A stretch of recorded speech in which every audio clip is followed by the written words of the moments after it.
A lot of people have been asking about Telegram. They want to know, is it really as private as everyone thinks? Uh, that's a great question. The answer is no.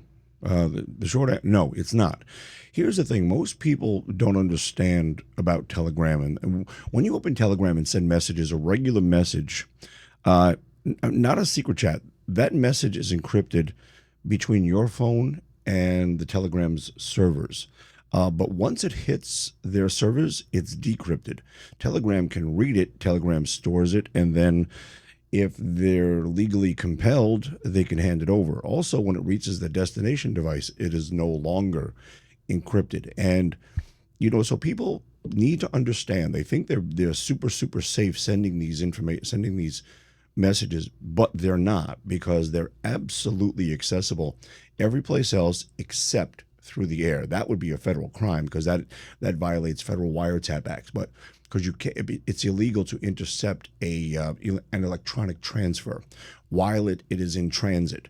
Now, I'm not going to interpret the law for everybody, but while it's on the devices, either your device or the device it was sent or received from, and all that good stuff, it's decrypted and easily accessible. So it's not end-to-end encrypted.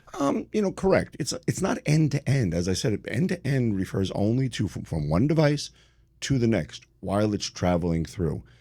Once it gets to either one of those devices, it's absolutely accessible. And people, when they want to monitor a cell phone, they're interested in one of those two devices, typically the one that's closest to them, not the other person. So when that information, that text message or whatever was sent or received on Telegram is on the device, it is no longer encrypted. And that is when the OTA spy apps and ProSpy.app take advantage of that opportunity to extract the information and then stores it to the ProSpy, to those apps, those databases, and then sends it to you. It's very, very simple.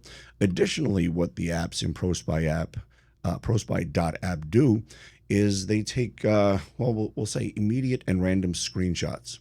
So you can, every single time something appears on the screen from Telegram or WhatsApp, just to make sure it gathers the information, it takes a screenshot, snaps a screenshot of it, in addition to getting the actual message from the storage unit or the storage system on the device. So people are using it thinking they're invisible, but they're not. And that's exactly right.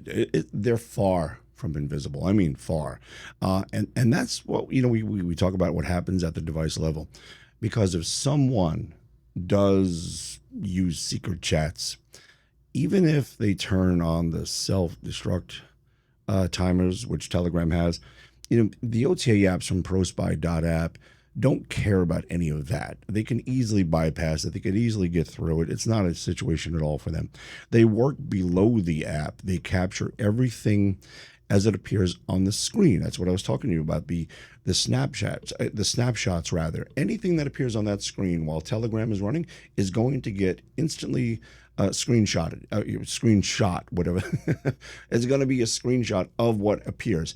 And as the screen moves, every few seconds, it's also taking more and more screenshots in addition to accessing the database for more of the information as it contains, like the real letters and numbers and the metadata and things like that. So there's several, we'll say, there are several ways it accumulates the information. And the encryption is irrelevant because the app is reading the message already after it's already been decrypted on the device. I mean, ProSpy doesn't intercept the message midstream. As I said, that would be plainly illegal.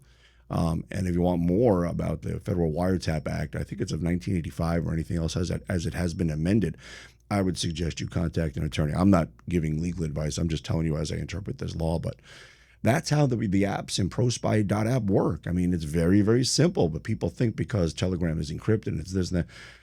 People don't believe that, because anything that happens on the internet or on an electronic device can be accessed. It's just a matter of how and what you're willing to do to get it. And certainly don't break any laws to do that.